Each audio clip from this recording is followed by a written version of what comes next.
đội phụng dịch quân Giang Đông giao cho thủy tổng bộ. Theo yêu cầu của Fujimura, đã phái trọng binh áp giải hơn 100 Maruta dùng để thí nghiệm sinh học. Lúc này đang trên đường đến Ấn Đạo Qua.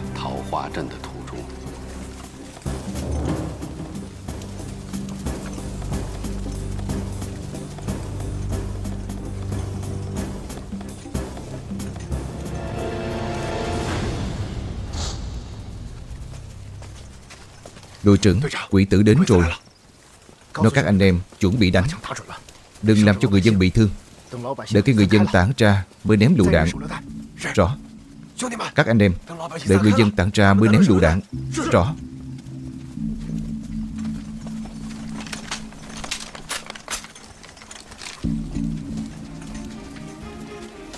Bắn.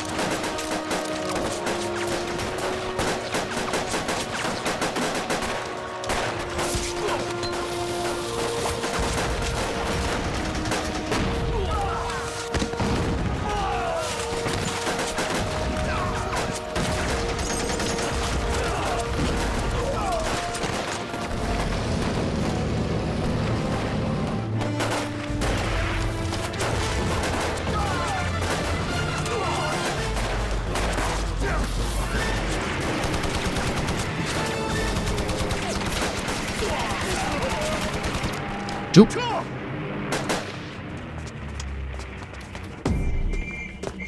Nhanh, nhanh lên. Tập hợp, nhanh lên.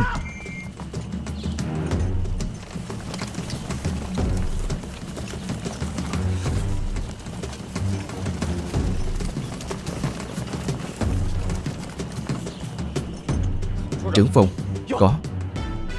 Anh đuổi theo đi. Chúng tôi phòng thủ tại chỗ, chia diện cho các anh. Chuyện đây. Rõ.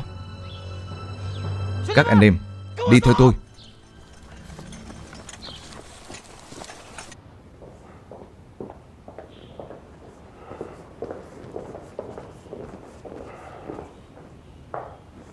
Xin lỗi tướng quân, đều là lỗi của tôi.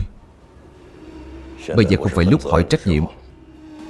Đế quốc đang vào thời khắc nguy nan, chính là đang cần chúng ta nhanh chóng chế tạo ra vũ khí chí mạng đạt tiêu chuẩn. Nhưng những Maruta hôm nay chạy rồi. Trong kho của chúng ta chỉ có thể sử dụng 3 ngày nữa. Cậu có phương án giải quyết gì không? Để tôi giải quyết. Cậu thì có cách gì? Đến phía Nam Kinh, những người chúng ta cần còn phải gom từ Đông đến Tây. Bọn họ nhất định phải là tội phạm chính trị hoặc là phạm các tội khác mà bị phán tử hình. Cho dù là bộ đội 1644, dạo gần đây tìm nhiều tài liệu thí nghiệm như vậy cũng không dễ dàng gì. Đúng vậy, Maruta một khi mất tích thì phía sau chúng có quần thể rất lớn, bao gồm cả người thân, bạn bè, hàng xóm, đồng nghiệp.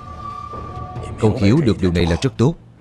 Cho dù thế nào, trong vòng 1 tuần cậu nhất định phải tập hợp cho tôi 100 Maruta.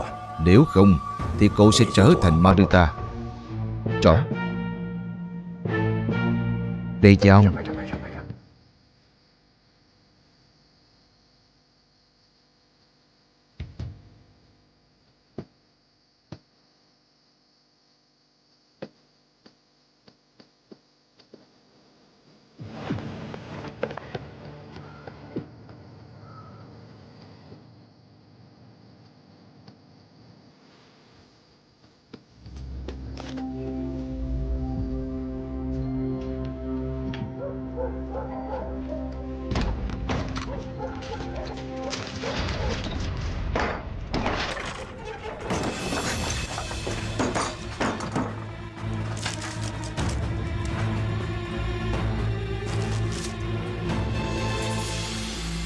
Cô tên là gì?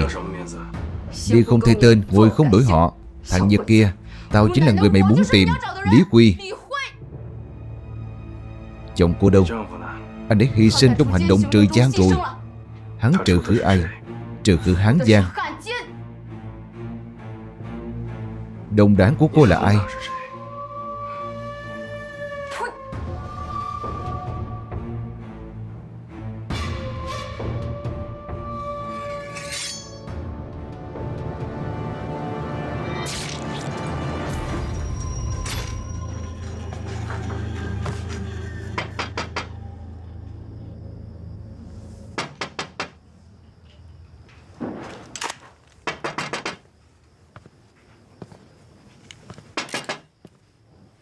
Ai?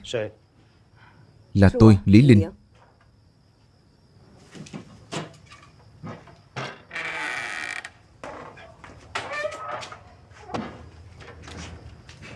Sao cô lại đến đây?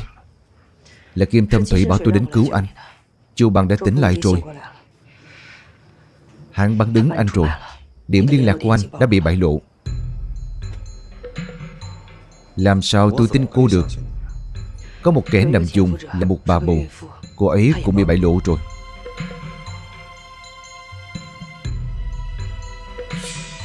Tôi không đi được. Chúng có thể đến bắt anh bất cứ lúc nào. Tôi tin tưởng phẩm chất của đồng chí mình, nên bọn Nhật sẽ không tìm được tôi nhanh như thế đâu. Tôi chỉ nói được chừng đấy thôi. Anh tự lựa mà làm đi. Cảm ơn.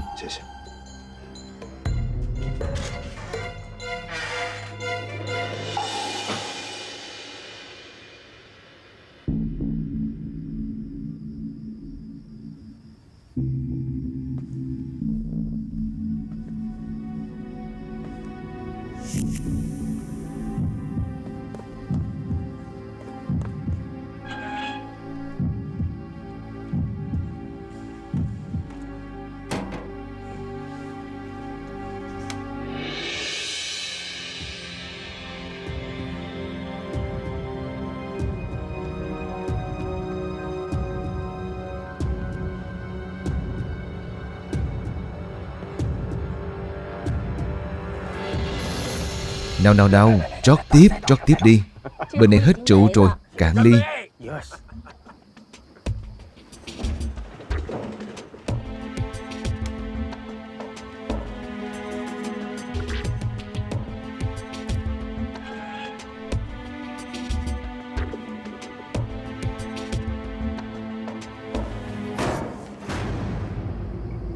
Có chuyện gì thế? Có khi nào là bọn trẻ là quấy phá không? Không phải, tiếng động phát ra từ phòng trà. Nơi này không thông với phòng ngủ. Bọn trẻ không vào được. Cậu đi xem đi. Vâng.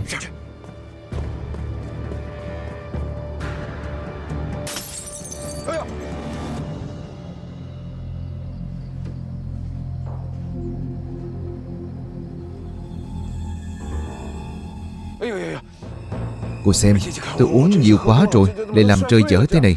Không sao đâu anh Thâm Thủy. Cũng là tại tôi uống nhiều quá.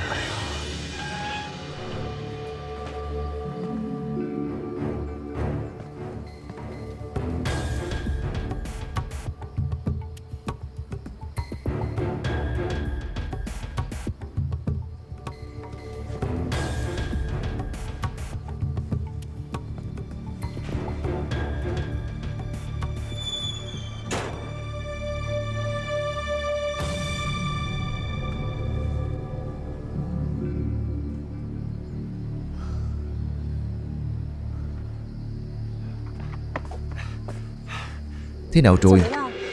Không có gì. Chắc là lũ chuột thôi. Chuột? Phòng đó nhiều chuột lắm. Cũng phải. Nhà cũ lại có nhiều chuột. Phải. Vậy uống thêm một chén nữa đi. Uống thêm một chén đi nào. Bên này đã hết rồi. Không làm phiền các anh nữa. Mau quay về đi. Trưởng quan vất vả rồi.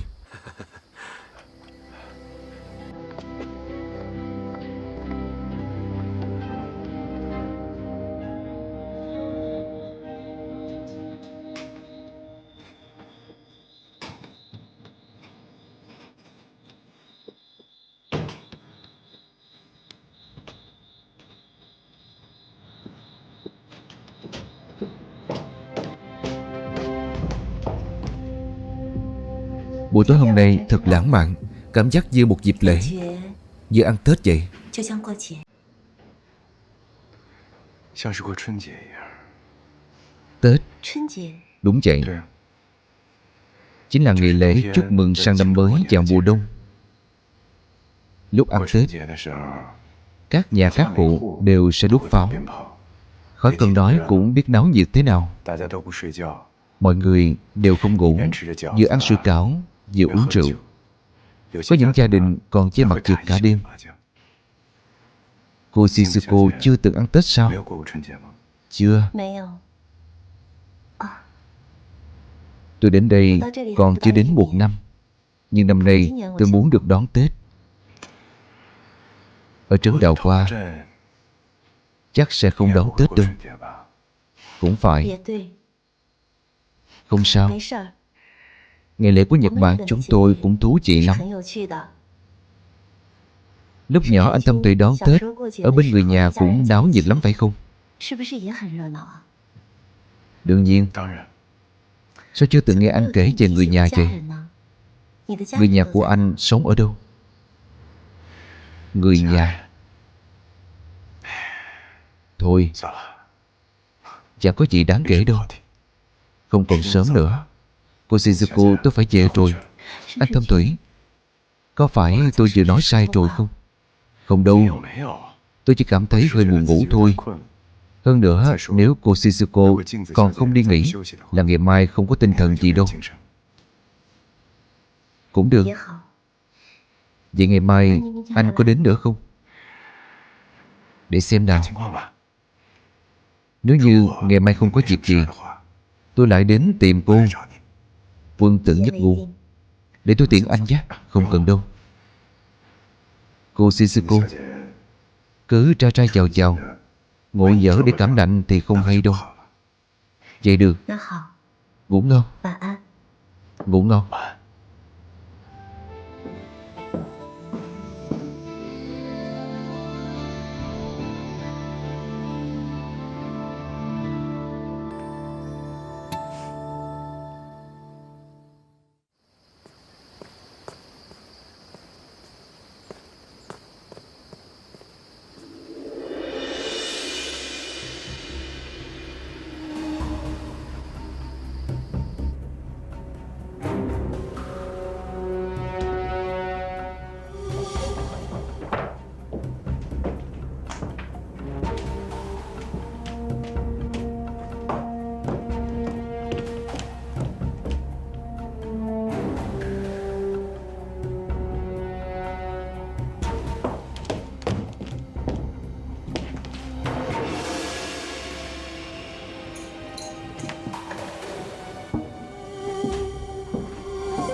Ai? Tôi. Làm tôi hết hồn. Thế nào rồi? Làm thế nào rồi? Anh đến đúng lúc lắm. Dàn con ốc này ra đi. Sao lại bắt tôi làm việc chân tay? Sớm biết vậy tôi đến muộn một chút cho rồi.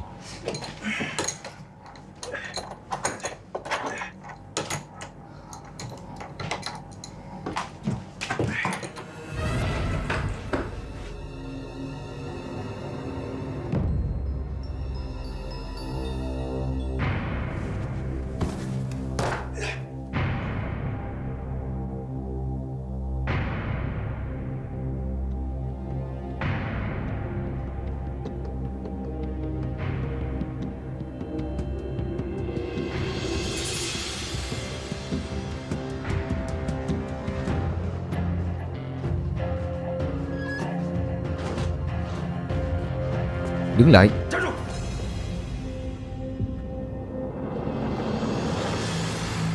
Anh đi đâu? Đi đâu? Về đội.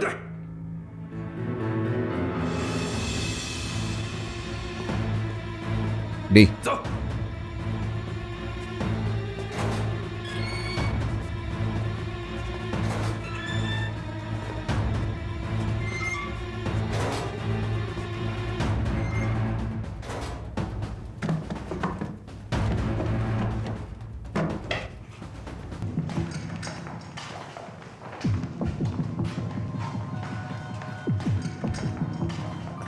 Vào đi.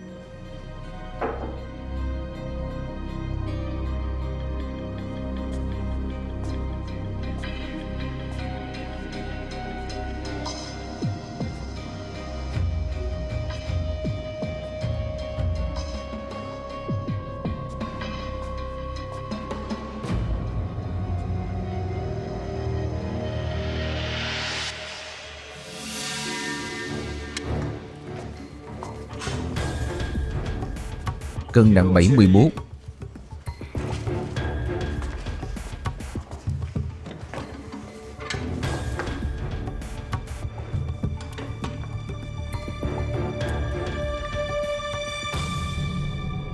Vụ Maruta tôi đang thu xếp, mong tướng quân đừng đôn nóng. Sự sống có ở muôn nơi. Bụi trần chim muôn trong không khí, báu vật tử thi dưới lòng đất đều đang thể hiện ra logic của sinh mệnh. Sống và chết, tôn và vong, ngưng tụ và tiêu tan, thăng qua và mục rửa, cũng như bọn chúng đều được bảo tồn vĩnh viễn. Như vậy là sự khai sáng hoặc tạo phản đối với logic sinh mệnh.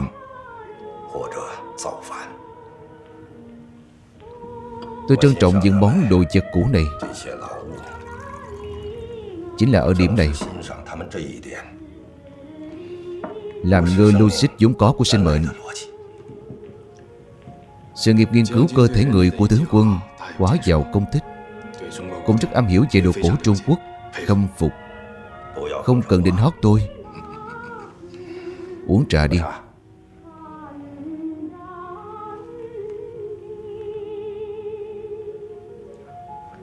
Thực ra tôi thường xuyên cảm thấy cô độc. Hàng ngày tôi ở trong tòa nhà này như một con thú bị giam cầm, chuyển từ phòng này sang phòng khác.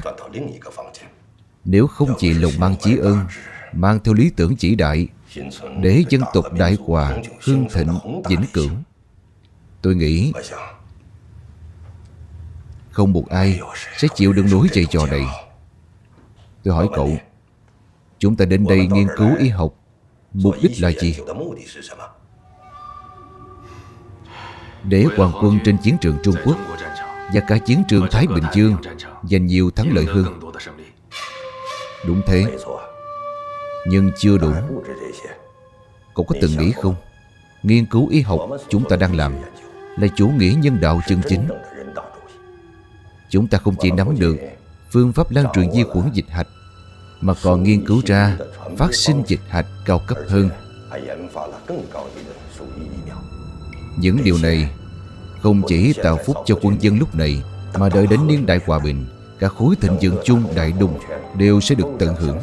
Thành quả nghiên cứu của chúng ta, cải ghép nội tạng, phòng ngừa chữa trị tổn thương, điều trị bệnh diệt kháng và các nghiên cứu khoa học tiên phong. Chúng ta để sự tiến bộ khoa học của nhân loại lên sớm ít nhất 15 năm. Cho nên nghiên cứu của chúng ta là xuyên thời đại, là vĩ đại. Thực ra từ lâu rồi tôi đã nói, không đánh mà làm quân binh khuất phục, không phí súng đạn mà cướp nước người khác mới là thượng sách của thượng sách. Chuyện của Maruta xin ngài yên tâm.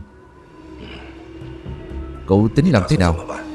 Đã liên hệ với phía Nam Kinh rồi, phiền họ đẩy nhanh tốc độ. Không kịp nữa rồi. Dùng nguyên liệu vốn có thôi. Ý ngài là khu vực bảo giáp điển hình có tới 2.000 người. Theo tiến độ mỗi ngày tiêu tốn 5 khúc gỗ, có thể dùng được 400 ngày. Nếu tiết kiệm một chút, có thể dùng được 2 năm. Tôi hiểu rồi.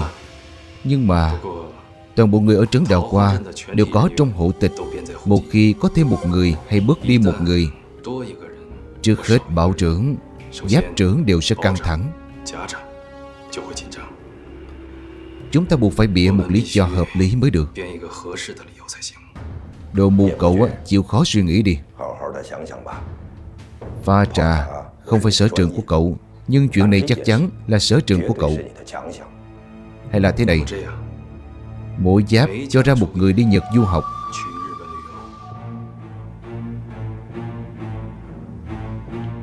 Được. Chủ ý này rất hay. Nếu như không về được, cứ nói gặp nạn trên biển là được rồi. Còn có thể bố trí cho người nhà của họ đi chia buồn.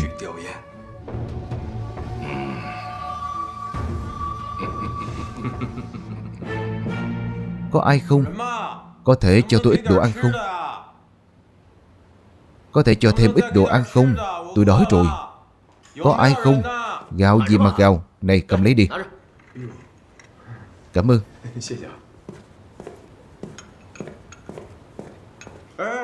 Bác sĩ, cho tôi hỏi, bao giờ chúng tôi mới kiểm tra sức khỏe? Mày không phải vội, để cân nặng mày đạt rồi sẽ tự khắc bố trí cho mày. Thế bao giờ tôi mới đạt được? Trong mày gầy thế này, ăn thêm nửa tháng nữa đi. Cảm ơn nhé. Du học 1 tháng tại đế quốc nước Mãn Châu. Và khu vực ta là tấm gương của khối thịnh vượng chung Đại Đông Á. Trị an xã hội tốt, người dân hướng thiện khỏe mạnh. Để mở rộng tầm mắt, chọn ra 100 người đại diện của trấn để nước Mãn Châu, đế quốc Đại Nhật Bản du lịch tham quan. Đích đến Tân Kinh, Phụng Thiên, Đông Đô, Tokyo. Sao cô lại ở đây? Kim Thâm Thủy nói cô đã trốn đi rồi mà. Sao bây giờ cô còn dám lộ diện? Hôm đó đặc vụ Nhật đến chỗ tôi lục soát, quả thực đã phát hiện vách ngăn dưới hầm, còn phát hiện một hòm thuốc nổ bỏ trống. Nhưng chỉ có vậy thôi. Vậy cô giải thích thế nào về hòm thuốc nổ? Năm ngoái có một đêm, Nobu uống say, dắt theo thuốc nổ đến chỗ tôi sinh sự. Nói các cô gái không tốt với hắn. Tôi hầu cho hắn thoải mái rồi. Hắn nói để lại hòm thuốc nổ đó. Sau này ai gây rối thì nổ hắn. Thế thì tôi bèn giữ lại. Kết quả là một cái thùng rỗng. 2 tên đặc vụ kia bị bắn té tát vậy. Đương nhiên rồi, nên bây giờ chẳng liên quan gì đến tôi hết. Thế thì tôi yên tâm rồi. Đi. Mỗi người được tặng một bộ kimono, 10 đồng tiền tiêu chặt. Dùng thứ tự đăng ký làm tiêu chuẩn. Đăng ký trước thì được trước. Còn có chuyện hay như vậy à? Cả đời này tôi chưa ra nước ngoài bao giờ á. Mãn Châu thì có gì đâu chứ. Nhật thì có gì hay, ăn uống cũng không quen. Hơn nữa bọn họ toàn ngủ đất. Đến cái giường cũng không có. Giường cũng không có à? Phải đấy, ngủ ở đâu? Số anh chỉ có chết trong con trấn này thôi. Thế anh cũng chẳng ít tuổi.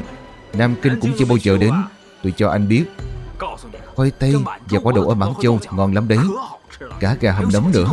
Còn được ăn cơm Triều Tiên và cơm Nga. Cô ăn bao giờ chưa? Đi thuyền liệu không nguy hiểm gì chứ? Đăng ký ở đâu vậy? Phải đó, đăng ký ở đâu? Ban an ninh trước cổng tòa chính. Vậy chúng ta đi đăng ký đi. Đi đi, nào.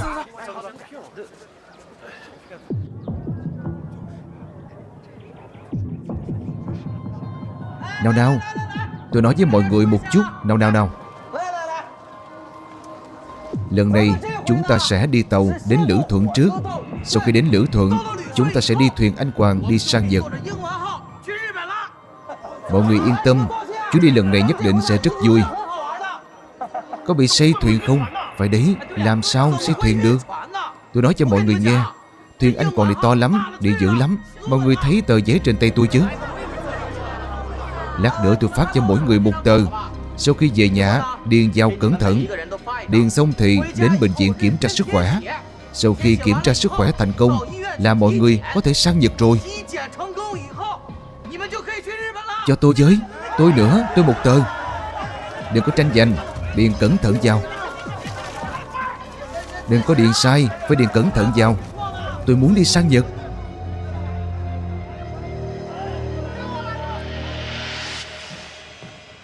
Hàng hóa mới vận chuyển tới, chúng ta không đủ nhân lực. Bà Maruta cũng vận động chút đi. Chỉ ăn không vận động sẽ ảnh hưởng đến vật thí nghiệm của chúng ta. Còn nữa, cái đầu gỗ của chúng kết hợp với cơ thể gỗ là thành gỗ thô thật đấy. Tôi hiểu rồi.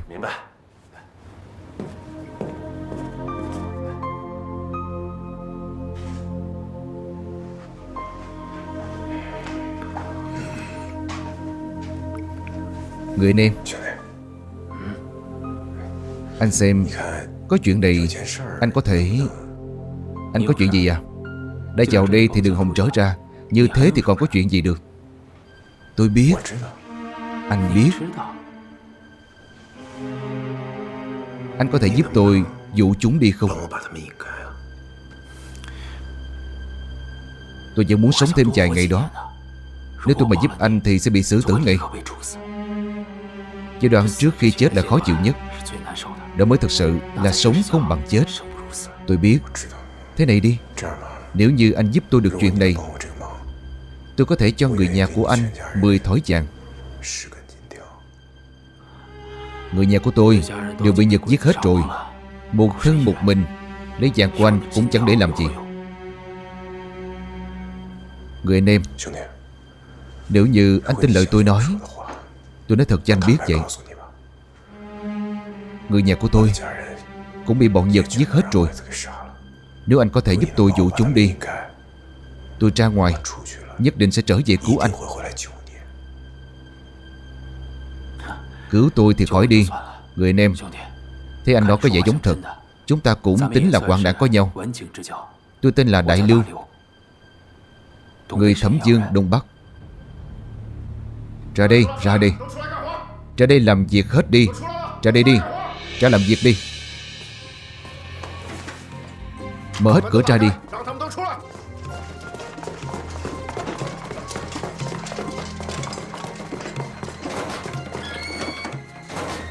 Ra ngoài, ra ngoài. Nhanh lên, nhanh lên.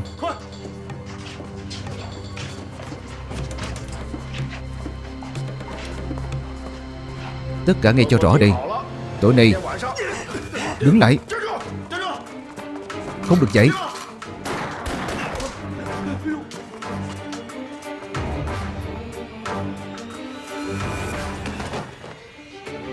Mang đến phòng vệ phủ vẫn dùng được.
Chờ chút, chờ chút. Không sao chứ? Nào, được. Đừng, không được chen.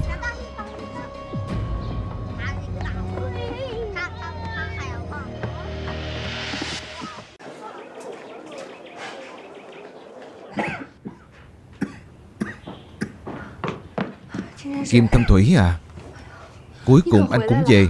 Tôi lo sắp chết rồi. Để cứu tôi còn hy sinh ở một huynh đệ. Mối thù này sớm muộn gì chúng ta cũng phải báo. Anh nói tôi nghe xem tình hình bây giờ thế nào rồi. Nói ra thì dài, để sau này hãy nói. Được rồi. Anh biết không, Đô Bư lại dở trò khác. Hắn nói với mọi người cả trấn đi du lịch Nhật Bản, còn phát tiền. Cô tin không? Tất nhiên tôi không tin. 100 người đấy, trên đời làm gì có bữa ăn nào miễn phí.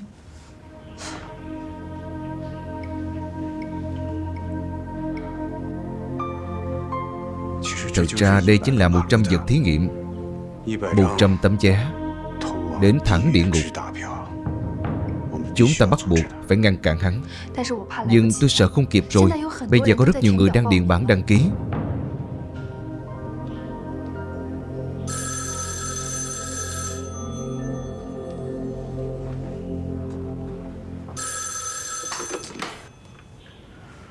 Alo, tôi là Kim Thâm Thủy, Hội trưởng Đô Bư. Làm việc sao? Thế tôi được biết thì mọi người đăng ký rất đông. Ngay cả tôi cũng muốn đi. Ông đã hứa là cho tôi đi mà. Hay là lần này tôi đi cùng với họ? Được, được. Gặp lại rồi nói.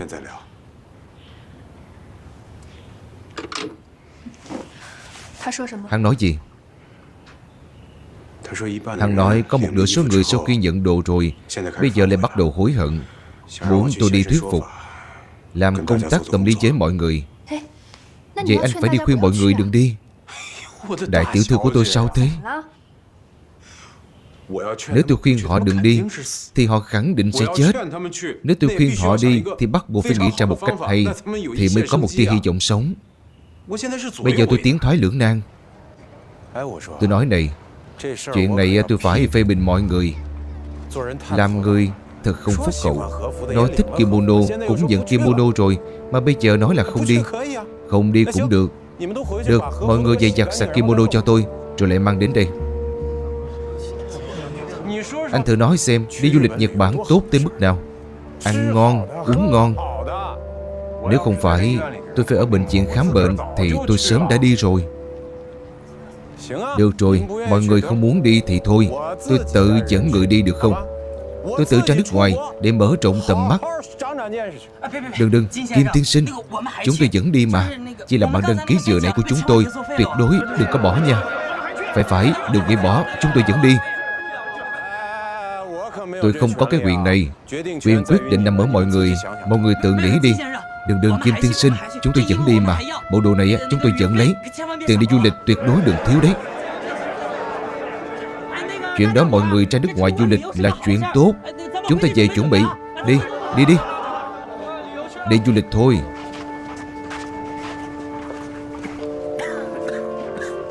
Anh vẫn ổn chứ? Không sao, chỉ là cảm nhẹ thôi.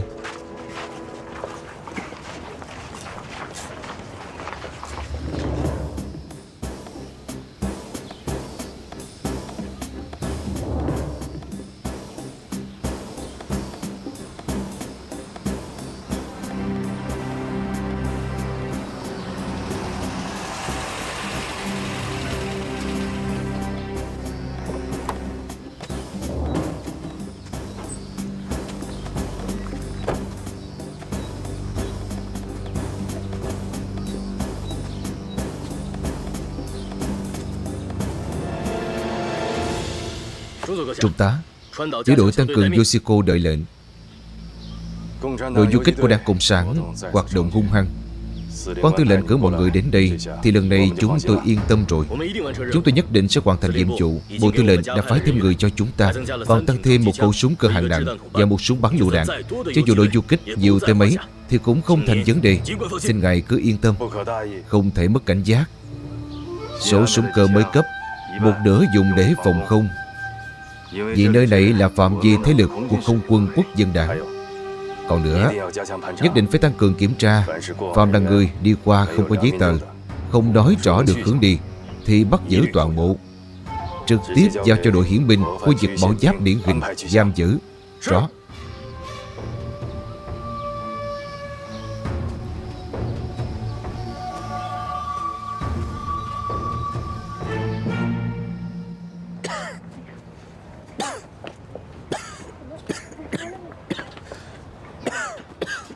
Anh ho thế này nhất định là bị cảm rồi. Hay là về truyền nước đi. Không sao đâu, tôi bốc chút thuốc được rồi. Anh Thâm Thủy, Lâm tiểu thư Shizuko. Tiểu thư Shizuko, sáng nay tôi đến thăm anh nhưng mà anh không có ở đó. Đây là khoa tôi tự cắm đó. Cảm ơn Shizuko. Anh Thâm Thủy à, bệnh của anh nặng hơn rồi thì phải. Lâm tiểu thư à, có phải nên truyền nước cho anh Thâm Thủy không? Tôi cũng nói như vậy rồi, nhưng mà anh ấy không nghe. Anh ấy cứ nói là quay về uống chút thuốc nam là được. Không cần, thật sự không cần. Tôi biết y thuật anh cao minh, nhưng dù thế nào thì thuốc Tây cũng khỏi nhanh hơn thuốc Nam. Bây giờ anh nên truyền nước. Thật sự không cần, tiểu thư Shizuko. Viện trưởng, viện trưởng, bác sĩ của ngài bị bệnh, nhưng anh ấy kiên quyết không chịu truyền nước. Tôi cho rằng anh là một bác sĩ, bản thân phải khỏe mạnh trước, rồi mới có thể tập trung làm việc, không làm người khác lo lắng. Thâm Thủy à, tình hình của cậu có vẻ không được tốt. Tiểu thư Shizuko nói rất đúng, cậu nên lập tức truyền nước. Bác sĩ Lâm, mau đỡ cậu ấy đi đi. Vâng.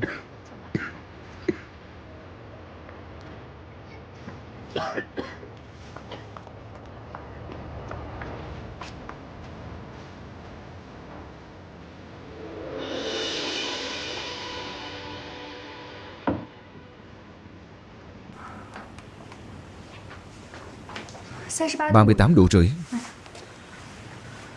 Sốt cao thế này phải uống nhiều nước. Bây giờ anh nên tập trung nghỉ ngơi, không thể nói chuyện, ngủ một lúc đi.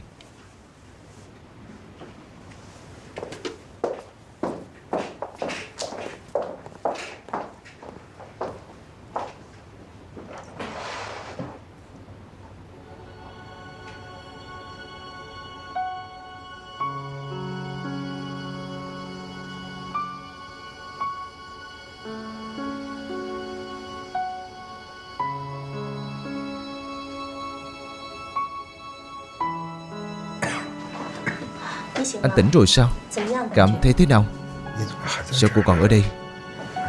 Cảm giác tôi đỡ hơn nhiều rồi. Hay là cô về trước đi, tiểu thư Shizuko. Ở đây có y tá có thể chăm sóc cho tôi. Hơn nữa, cô còn phải quay về chăm sóc cho bọn trẻ. Tôi vốn nên quay về chăm sóc cho bọn trẻ, nhưng có vài người còn bướng bỉnh hơn cả trẻ con nữa, làm người ta không thể yên tâm được. Không uống nữa.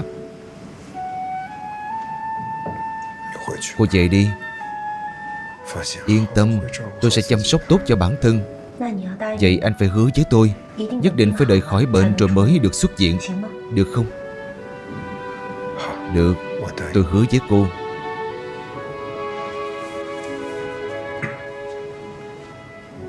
Tôi đi đây.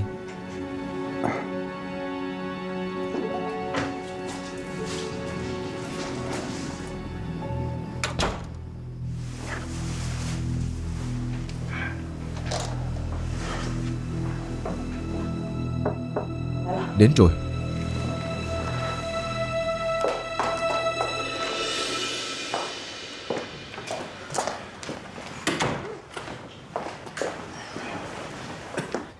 Làm sao đây? Hơn 100 mạng người bây giờ đều ở tầng 2 của bệnh viện. Nói là kiểm tra sức khỏe, có đồ ăn đồ uống, làm như cái chợ vậy. Nếu mọi chuyện đã tới nước này rồi thì chúng ta cũng chỉ có thể nghĩ đối sách thôi. Đây không phải là đi nộp mạng sao? Đừng tiêu cực như thế, rồi sẽ có cách thôi. Có thể có cách gì chứ? Sớm biết thế này, còn không bằng tiêm cho họ KC1 để có thể giảm bớt đau khổ. Chúng ta không có quyền làm như thế. Hay là thế này đi, cứ nói thẳng với họ du lịch vốn là lừa gạt. Thực chất bọn họ bị kéo đi làm khổ sai. Một nửa ở lại Mãn Châu làm ruộng, một nửa bị kéo tới Hokkaido làm ruộng. Chuột ở Hokkaido còn to hơn cả con mèo, vốn không phải là chỗ cho người ở. Tôi đã nói, truyền dịch không có tác dụng mà. Anh thế này vốn không làm được vật thí nghiệm. Cô nói đúng rồi. Lúc tôi ở bên dưới đúng là ăn no uống say. Đồ ăn ở đó còn ngon hơn nhà hàng Tây ở khách sạn núi Phú Sĩ. Tất nhiên rồi, bọn họ muốn có cơ thể khỏe mạnh như vậy, số liệu thí nghiệm mới chính xác được. Cô nói, nếu để những người này đều bị cảm hoặc là bệnh gì khác, thì có phải là sẽ có thể thoát khỏi vận bệnh làm thí nghiệm hay không? Anh thông minh quá. Tôi thấy anh nói rất đúng. Cứ để cho họ bị cảm, cứ để cả trấn Đào Khoa đều bị cảm, là một trận truyền nhiễm thì sao? Ý kiến hay, tốt quá rồi.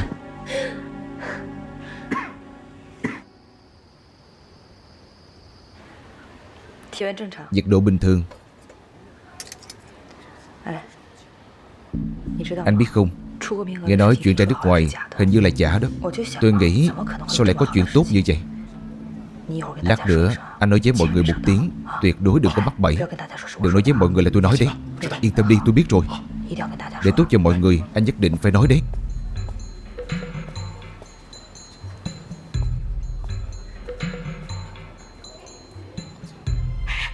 Mọi người, dậy đi, dậy đi. Tôi nói mọi người nghe nè, y tá vừa nãy nói với tôi ra nước ngoài du lịch đều là giả đó. Không thể nào, sao lại là giả được? Bây giờ chúng ta phải làm sao đây? Chúng ta phải làm sao? Hay là cùng nghĩ cách đi? Khu trưởng, chuyện hôm nay đều nhờ có bác sĩ Kim, cho nên tôi mới nói cậu ấy là một bảo vật. Lát nữa chúng ta tới bệnh viện xem thử. Dù sao cũng có hơn cả 100 người. Phải mau chóng chuyển tới cơ quan ngầm. Rõ.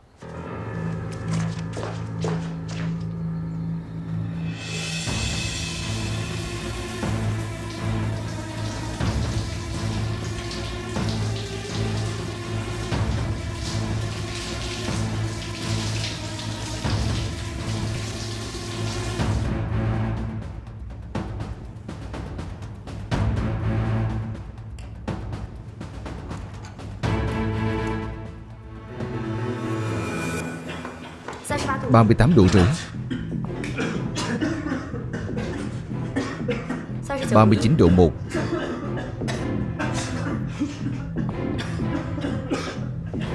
39 độ 1. 38 độ 6.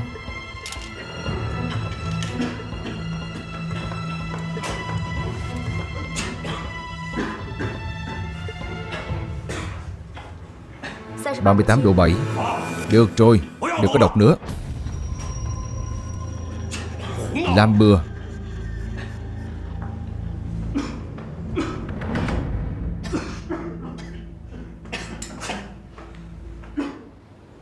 Đô Bư, anh trông chừng cái kiểu gì vậy? Tôi xin lỗi. Đều trách tôi bận canh gác bên ngoài mà lơ là bên trong. Thanh trì đều công phá từ bên trong. Tôi lập tức điều tra rõ ràng. Dù cha nghĩ ra cách này thì thứ nhất, chứng minh mục đích của chúng ta rất có thể đã bị đoán được. Thứ hai, điều trị cho họ trước. Nếu chỉ là cảm cúm thông thường thì nửa tháng thế nào cũng khỏi. Sớm muộn gì họ cũng phải lên thuyền của chúng ta thôi. Báo cáo. Vào đi.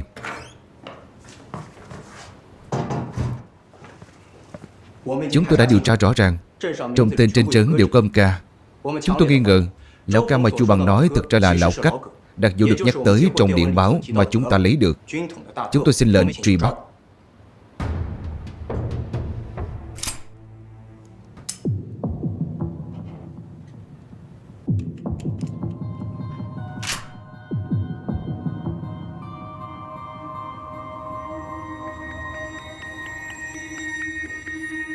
Tôi từng khuyên lão Cách bỏ anh ấy đi, nhưng mà anh ấy nói là không sợ. Xem ra anh ấy định liều với người Nhật tới cùng rồi. Chu Bằng nhất định đã nói gì đó mới bị người ta giết hại. Bây giờ tình hình của lão Cách rất nguy, bắt buộc phải lập tức di chuyển mới được. Mặc dù hai người từng là kẻ địch, nhưng bây giờ mọi người đều là đồng bào kháng chiến, không thể để cho anh ấy hy sinh vô ích được. Đô Bư có thể đã nghi ngờ tôi có tham gia vào việc này. Trước mắt người không bị nghi ngờ chỉ có cô thôi, thế nên dẫn mong cô đi một chuyến. Nhất định phải đưa lão Cách tới nơi an toàn. Bây giờ thời gian chính là mạng sống. Cô mau đi đi. Được.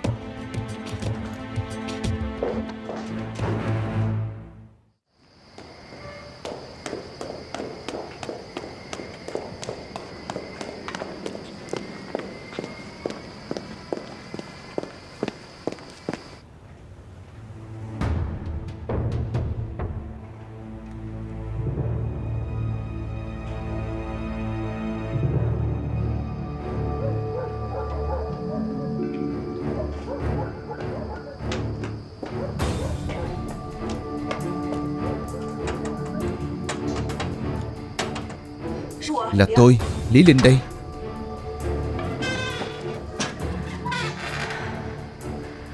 Tôi đã bàn bạc với Kim Thâm Thủy, anh bắt buộc phải rời đi. Tổ chức đã sớm ra lệnh cho tôi đoàn kết tất cả lực lượng có thể đoàn kết ở khu vực Mậu Giáp Điển Hình. Cho nên bây giờ anh lập tức phải đi ngay. Chỉ có thể ra khỏi thành thôi. Ra khỏi thành sẽ có đội du kích tiếp ứng. Được.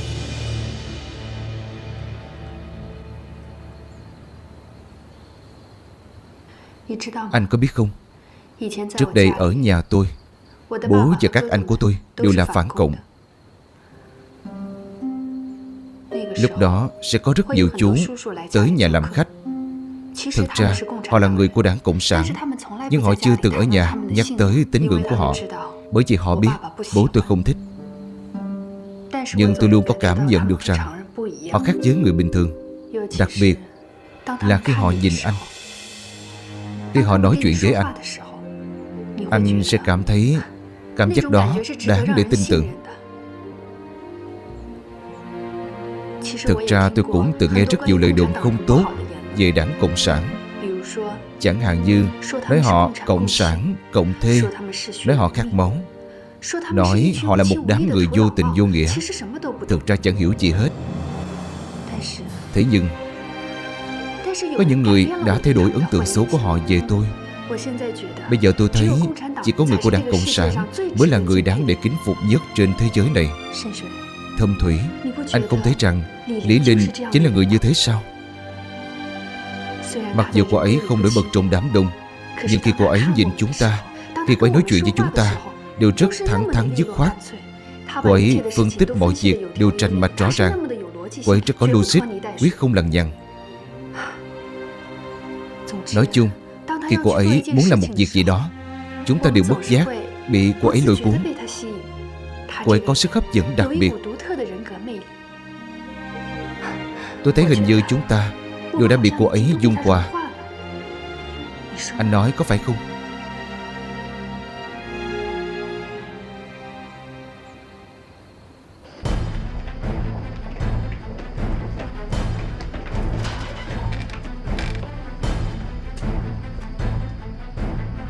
Lục soát. Hai người lên tầng, cậu qua bên kia.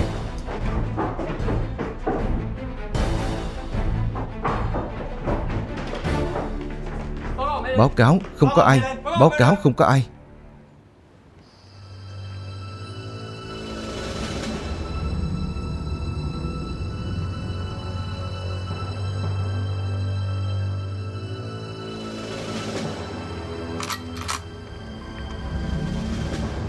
Đứng lại. Thái quân, đừng nổ súng, đừng nổ súng. Muộn thế này, anh muốn làm gì? Tôi nhận yêu cầu của bệnh viện, ra ngoài mua chút dược phẩm cần dùng gấp. Phải rồi, anh xem. Đây là giấy tờ của tôi.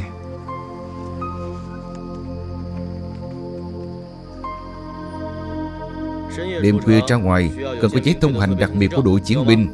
Anh có không? Tôi đi vội quá. Đây là viện trưởng Fujimura sắp xếp. Vậy sao? Anh đợi một chút để tôi đi xác nhận.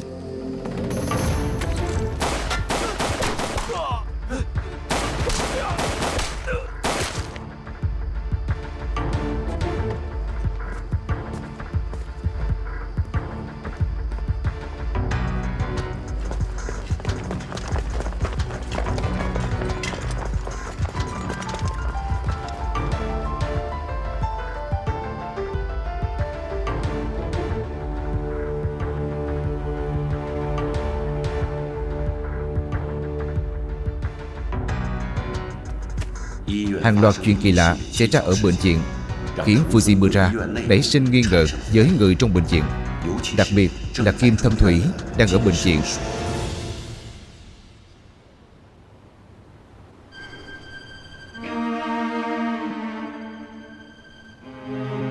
Không biết bây giờ Lý Linh thế nào rồi. Thật lo cho cô ấy.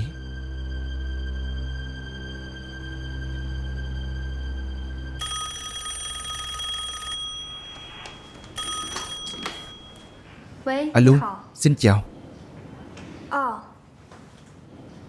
Là tiểu thư Shizuko sao? Sao muộn rồi mà cô còn chưa ngủ? Kim Thâm Thủy ngủ rồi. Vậy được, đợi anh ấy tỉnh, tôi sẽ gửi lời hỏi thăm của cô tới anh ấy. Cô yên tâm đi, anh ấy không có sốt. Được rồi, chào tiểu thư Shizuko. Tôi phải đi xem thử coi cô ấy sao rồi. Tôi cũng đi.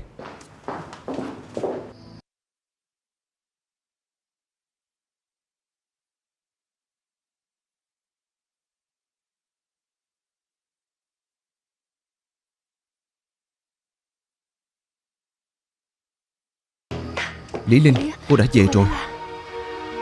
Tôi vừa mới cùng với Lộc Cách chia tay xong thì đột nhiên nghe tiếng súng vang lên.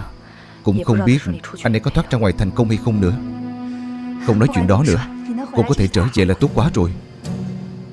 Phải rồi, chúng ta vào trong từ từ nói chuyện đi. Được, đi thôi.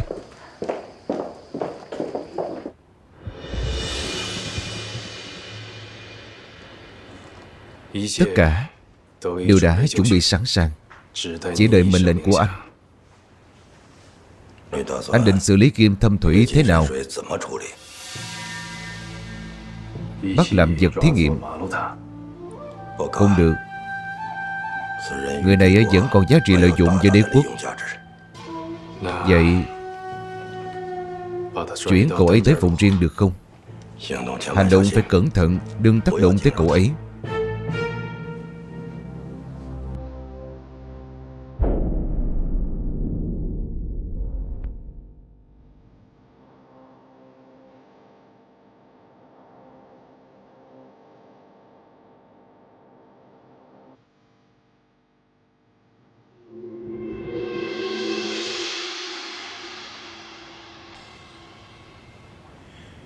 Y tá,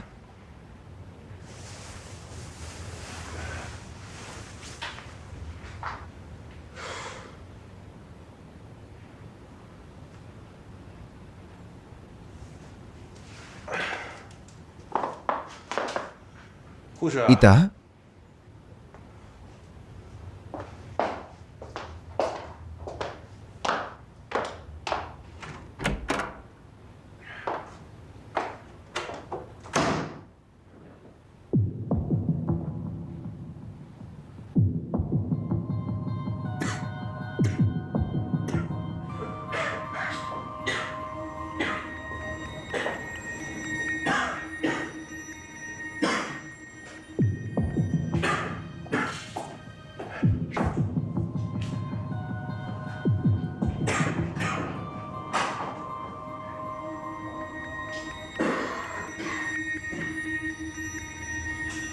Y tá,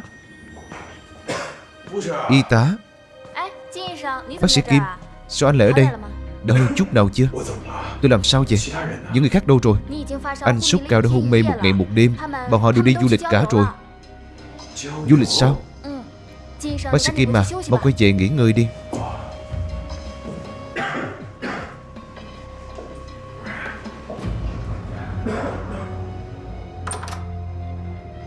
Bác sĩ Kim, anh nằm xuống nghỉ ngơi trước đi. Không, tôi không cần nằm xuống nghỉ ngơi nữa. Tôi đã hơi nhiều rồi. Vậy được, anh ngồi xuống trước đi. Cảm ơn nhé.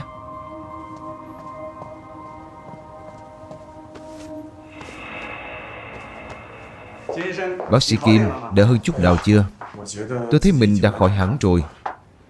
Vậy thì tốt. Tôi vừa đo nhiệt độ anh 36 độ 8 rất bình thường. Không có gì đáng ngại.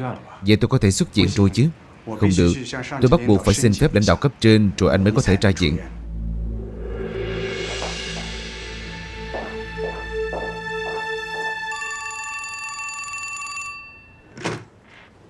Alo. Bác sĩ Kim đã khỏi rồi sao? Được, tôi biết rồi. Tôi lập tức tới thăm anh ấy.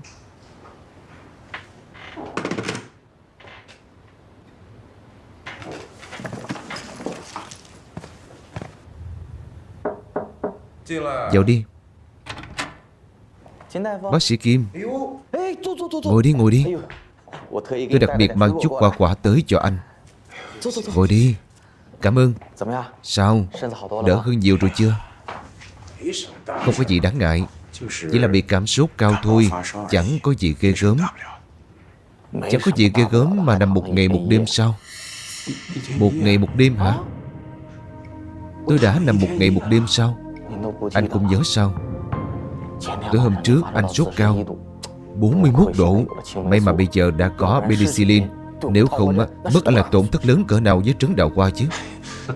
Sở trưởng Tần, anh đừng đùa tôi nữa. Phải rồi Sở trưởng Tần, những người dân khác bị cảm ở trấn chúng ta đâu rồi? Không phải cũng nên ở bệnh viện sao?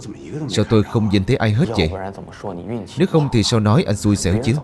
Người khác sớm đã bình phục xuất viện, rồi tiêm một mũi, uống viên thuốc. Bây giờ đã nhảy nhót khắp nơi đi du lịch Nhật Bản rồi. Anh đấy, bình thường phong lưu đã quen. Thuốc viện và phụ nữ đã đào rỗng cơ thể anh rồi, phải không? Anh xem tôi nói này, từ sáng tới tối chẳng biết giữ mồm giữ miệng, lại nói lỡ lời rồi. Anh nói thật sao? Họ thật sự đi Nhật rồi sao? Đúng vậy. Sáng nay ngồi tàu hỏa đi rồi. Để tôi nghĩ xem nào. Giờ này chắc đã ngồi tàu hỏa. Anh xem tôi thật không có phúc. Phải rồi, chỉ chậm có nửa ngày.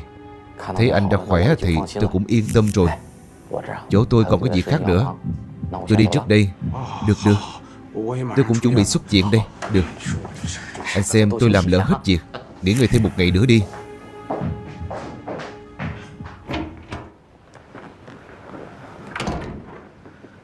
Còn lập tức tới văn phòng khu trưởng Độ Bư, nói tôi đã thăm Kim Thâm Thủy. Anh ấy vừa tỉnh, không hề biết gì về chuyện xảy ra lúc trước. Xin khu trưởng yên tâm.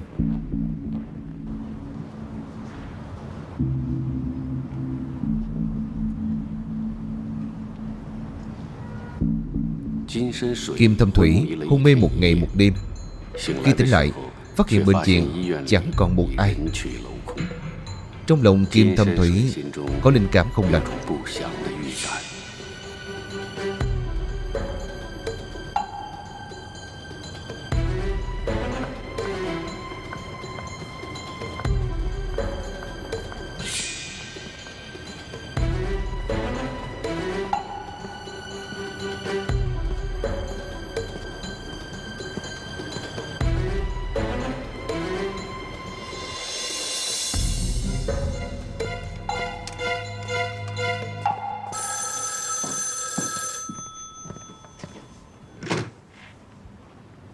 Alo, tôi là Kim Thâm Thủy.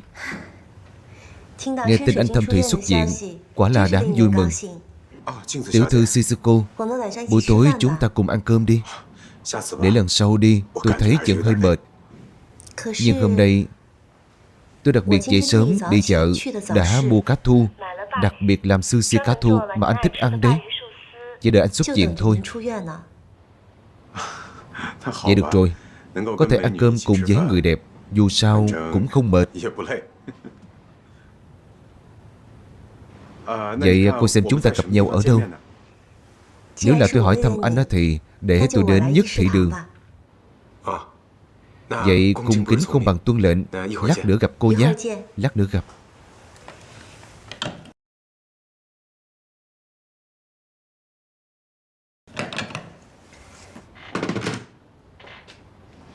Thâm Thủy. Anh, cô đến rồi sao? Nào, cháo cà quê bách hợp tôi đặc biệt hầm cho anh đấy. Thơm thật đấy. Anh sao rồi? Đỡ hơn chưa? Đỡ nhiều rồi. Nhưng nói tới chuyện này á, 2 ngày nay bệnh viện có xảy ra chuyện gì kỳ lạ hay không? Không xảy ra chuyện gì kỳ lạ cả. Nhưng 2 ngày nay bệnh viện Tùng Dinh đã cho tất cả các bác sĩ nghỉ phép, cho chúng tôi cùng đi du lịch.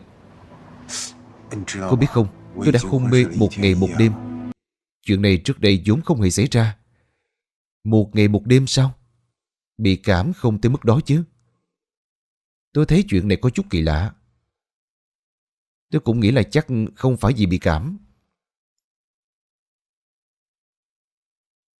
Chắc là người Nhật đã giở trò rồi. Sao rồi? Bị cảm có ảnh hưởng gì tới kết quả thí nghiệm hay không? Chúng tôi đã tiến hành thí nghiệm với 2 vật thí nghiệm bị cảm, nhưng số liệu thu được với số liệu thí nghiệm trước đó chênh lệch rất lớn, vốn không có giá trị tham khảo. Không còn cách nào khác sao? Sợ là không có. Nếu vũ khí hóa học của chúng ta nhằm vào người bình thường, thì đối tượng thí nghiệm của chúng ta cũng phải là người bình thường. Tôi hiểu rồi. Vậy thì chỉ có thể chữa khỏi bệnh cảm cho họ trước, rồi lại dùng họ làm thí nghiệm. Rõ. Vật thí nghiệm khỏe mạnh của chúng ta còn lại bao nhiêu? Dùng thêm 1-2 ngày nữa là hết rồi. Nhưng vật thí nghiệm mới sắp được đưa tới khoảng 30 người.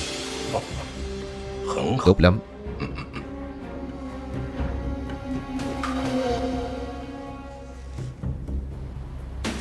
Bác sĩ Kim, tiểu thư Shizuko đã tới. Cho quái lên đi. Anh Thâm Thủy, sushi nhân cá thu tới rồi, tươi lắm. Mau.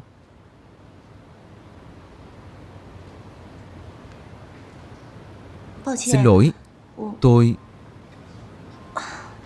không biết tiểu thư Lâm cũng ở đây. Không sao, phải là tôi xin lỗi mới đúng. Tôi thấy anh Thâm Thủy ốm nên muốn... Đây là đồng nghiệp ở bệnh viện hầm cho anh ấy đó. Họ nhờ tôi mang tới đây. Vậy hai người nói chuyện đi. Tôi không quấy rầy nữa. Lâm tiểu thư, không bằng ở đây cùng nếm thử đi. Sushi cá thu tươi ngon, tôi tự tay làm đấy. Cảm ơn, nhưng tôi còn vội về bệnh viện trực ban, nên không quấy rầy hai người nữa. Tôi đi trước đây.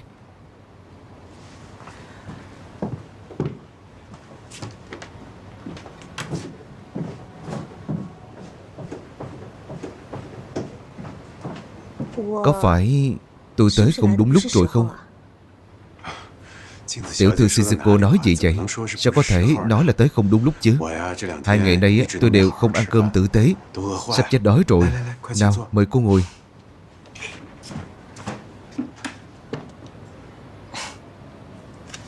Thật không ngờ tôi và Lâm tiểu thư lại có cùng suy nghĩ.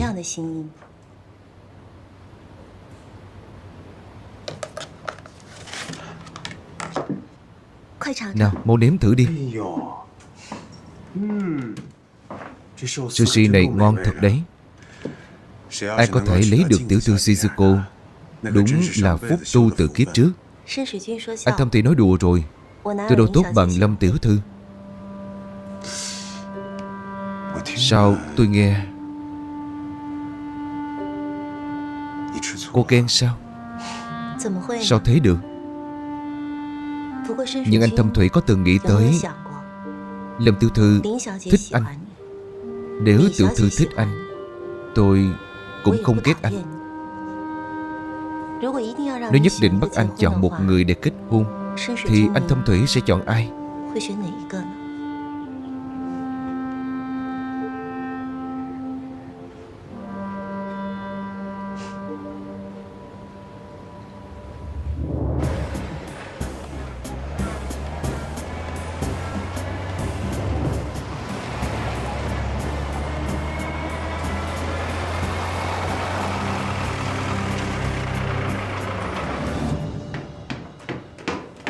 Bác sĩ Kim, cô đến rồi sao? Mau ngồi xuống đi. Tôi vốn định đi tìm cô. Nghe nói các cô đã đi du lịch. Tôi không hiểu sao trong một đêm mà tất cả bệnh nhân ở bệnh viện đều biến mất hết. Tôi tới tìm anh cũng chính là vì việc này. Có phải anh nghi ngờ có người đã giở trò với anh không? Không phải nghi ngờ mà là khẳng định tôi là bác sĩ. Tôi hiểu rất rõ tình hình sức khỏe của mình. Cho dù tôi sốt cao 40 độ cũng không thể hôn mê 1 ngày 1 đêm. Thế nên việc đi du lịch rất kỳ lạ. Bây giờ chỉ có một khả năng.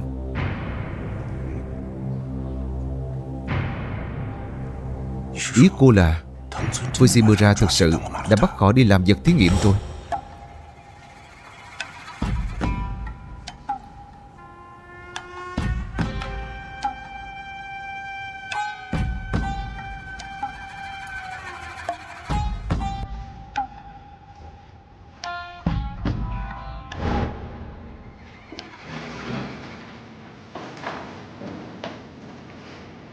Thuốc đã phát huy tác dụng. Bây giờ tất cả đều ở trong trạng thái hôn mê.